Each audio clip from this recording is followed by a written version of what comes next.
ایک دن مولانا رومی رحمہ اللہ اپنے گھر تشریف لے گئے اور دیکھا کہ ان کا بیٹا اداس بیٹھا ہے۔ تو انہوں نے دریافت کیا کہ بیٹا اداس کیوں ہو؟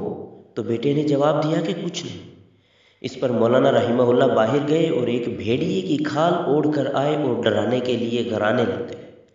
اس پر ان کا بیٹا ہنسا تو انہوں نے فرمایا، بیٹا بھیڑیا ایک جنگلی جانور ہے، لیکن جب تم نے دیکھا کہ اس کے پیچھے تمہارا باپ تھا تو تم نے ڈرنے کے بجائے ہنسنے اور مسکرانے لگے۔